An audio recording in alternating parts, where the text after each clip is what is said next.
Good morning. My name is Merrill Needham, and welcome to the second trailer for my new YouTube channel, Between Two Guitars.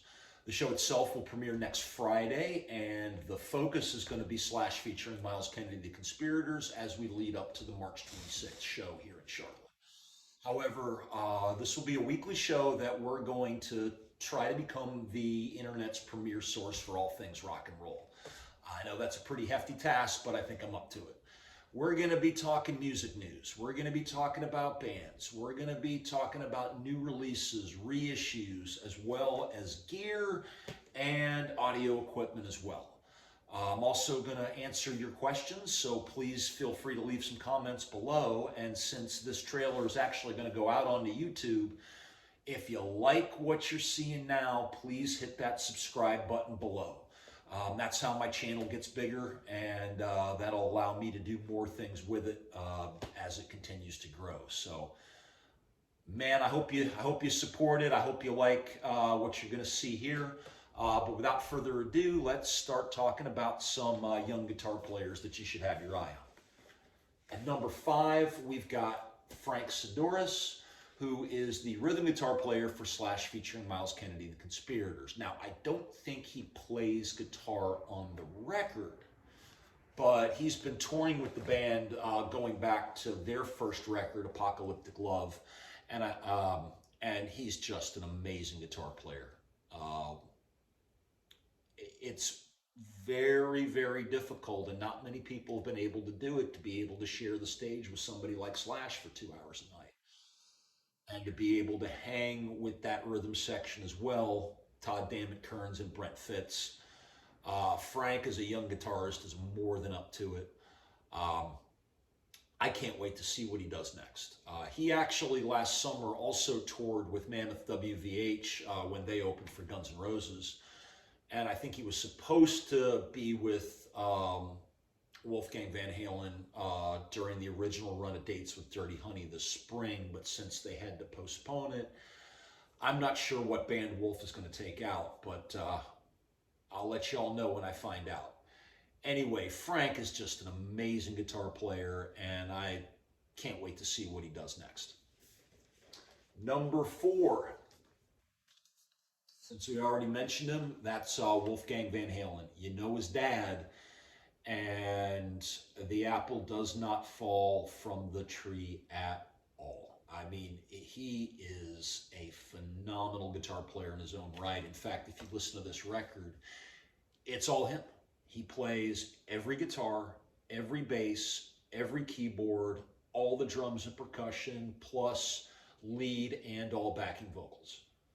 The only person that actually touched any of this was producer Michael Elvis Basquette, who I think only just did a little bit of stuff towards the end to help clean it up for release. But yeah, Dad didn't put his hands on this at all. And it was, when it was released last year, it hit my top 5, actually. I think if I'm correct, he was number 4 of 2021. First album out too. He's only going to keep getting better if he keeps doing this. Can't wait to see the show on April 6th.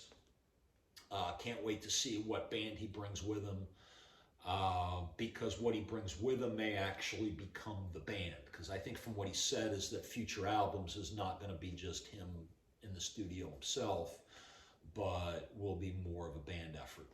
So can't wait to see what's next from him. The Young Guns tour, which is Mammoth WVH and Dirty Honey, is coming to the Underground, I believe, on April 6th. I'll be there, so get your tickets and check out Mammoth WVH. One last thing about Wolfgang Van Halen is I think it's kind of pretty sad that in most of the interviews they only really want to talk about Dad and want to talk about maybe some Van Halen stuff that might happen down the road. I want to say this right now. If Wolfgang Van Halen, if you'll come on my show and do an interview, we're going to talk about your record. We're going to talk about your tour. Because I think that that's where you've got the most to offer, this genre of music. I'm already a fan, and I can't wait to see what you do next. Again, number 4, Wolfgang Van Halen. Which brings me to number 3, and there's actually 2 guitar players here. Now, Tyler Baker is the lead guitarist for Goodbye June and is one of the best out there. But I got to also give a shout out to my man Brandon Quackenbush, their rhythm guitar player for Goodbye June. This is the best new Southern rock band on the planet. It's the new album, See Where the Night Goes. It's their 3rd that just came out. It was released, it dropped last Friday. I've had it in my hands since Tuesday, and I've probably spun this maybe 10, 12 times already. Fantastic album front to back.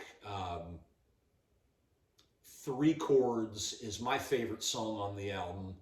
Other standouts are the lead single, Step Aside, the title track, See Where the Night Goes. Man, these are just great, great Southern guitar rock. And Tyler plays a fucking Firebird. That's cool because nobody else is playing a Firebird right now. Note to Gibson, let's get a Tyler Baker Firebird out there. I'll buy one. So, again, number 3, Goodbye June. Catch them out on tour. If you're in the Midwest or in parts of the South, they're touring with Whiskey Myers through March and April. And we'll see what goes on here for the rest of the summer. Catch them out on tour. Get the record on the Earache web store. Listen to them on Spotify or Apple Music. Check Tyler Baker and Brandon Quackenbush out. These guys can play. Number 2, Jake Kiska from Greta Van Fleet. Now, this may be one of the more polarizing selections because I know Greta doesn't always get the most love online because they sound an awful lot like Led Zeppelin. Okay. You know what? Jacob deGrom pitches a lot like Nolan Ryan too, but nobody's crying for Nolan Ryan to come out and pitch. I wouldn't want to see Nolan Ryan pitch right now, actually. But seriously though, I mean, these kids, they write their own music, they play their own instruments, they sing their own songs, and it's genuine. If you have not heard The Battle of Gardens Gate, you must. Jake Kiska is phenomenal, and he's rare in that in a rock band that can handle it with just one guitar player. And what's interesting is Slash has always had a rhythm guitar player. Not that he can't do it, but you know, it's a rare guitar player that has been able to hold the band. I can only think of a few. But Jake Kiska, he plays actually a 1961 Les Paul, which looks an awful lot like my SG. For people that don't know, that aren't guitar players, Gibson actually changed the body style of the Les Paul in 1961 from this to this because this wasn't selling too well. Mainly because the guitar players that their guitar is most known for, your Claptons, your Pages, your Becks, they hadn't picked them up yet because they weren't playing yet. Really, it was only the blues guitarists that were playing them, and they weren't making enough to keep the body style going. So by 1963, it became the SG. But this is what Jake plays, as opposed to this being what Jimmy plays. So that's a difference. And I also think if you really listen to the album, there are more American influences than British influence, especially when you get into the folkier stuff. You'll really know what I'm talking about. But phenomenal guitar player. He's also the youngest guitar player on the countdown. Can't wait to see what's next. Can't wait to see him this summer. Hopefully we get a Charlotte date. Greta Van Fleet and Jake Kiska, which leads me to number 1 on the countdown. And let me tell you, I am a fan. We're talking about John Notto from Dirty Honey. This here is their first album, so they only have one album and an EP out. I've already seen them twice live. I saw them open for Goodbye June and Red Sun Rising at the Underground here in Charlotte back in March. And I was just amazed. I would say, though, is that I was focusing really more on the singer the singer Mark LaBelle, who reminds me of a young Jack Russell from Great White. His vocals are that fucking good. At the time that I first saw them, they only had the EP, and I was like, man, hey, this is a good band. Can't wait to see what they do next. Then Eddie Trunk basically, took them up and has been singing their praises on his show for the last couple of years, and with good reason. So Dirty Honey released their debut last year. It hit my top 10. And I've been listening to it more and more since I've had it. They are becoming one of my favorite bands. Can't wait to see them. I'll be seeing them for the third time in April with Mammoth WVH.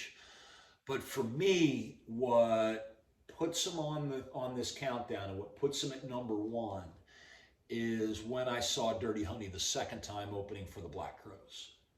And watching Dirty Honey with only an album and an EP to their belt hold the Black Crowes fans' attention for the better part of an hour. I think they played for like 46, 47 minutes with one album and an EP. Now, good on the Black Crowes, Chris and Rich Robinson. I mean, that's a thumbs up for you for supporting younger bands. But, let's be realistic. If Dirty Honey couldn't hold the Black Crowes fans' attention, they wouldn't get that much time. And watching John Nato walk out on that big stage at Verizon Wireless Amphitheater and own it as the only guitar player on that stage with one album and one EP, my God. John Nato immediately became my favorite new guitar player at that point. And just listening to his guitar work, watching him on video, he's got the Joe Perry Slash thing down. I just hope he's got his head screwed on straight. I hope he's listening to the right people. The right people are already bringing him out on tour. But Dirty Honey is a band, along with Goodbye June and Greta Van Fleet, that could really, really bring rock back. And I want to leave with one thing. The recording industry, and I'm going to say this, I think is making a big, big mistake in that it seems that the major focus is still on kids. If I was running A&R for Gibson Records, and I think they may have that idea considering Slash featuring Miles Kennedy and the Conspirators is the first record that is coming out. I'm focusing on not just on the kids, but on people my age and a little bit older, because we're still going to shows. We're still buying records. And we're going to be the ones supporting these kids because I love this music, and I don't care if this kid is 25 years old, if he's half my age. He's playing music that I love. And that goes for Jake Kiska too, and Serraos and Wolfgang and all these kids that are making great, great music. And that's what we're going to talk about on my show. So I hope you liked what you saw. If you did, please hit that subscribe button below. Leave some comments. Tell me what you want to see. And get ready for the premiere of Between Two Guitars coming to YouTube next weekend. Have a great rest of your week. And remember, Gene Simmons doesn't know what he's talking about. Rock and roll is alive and well.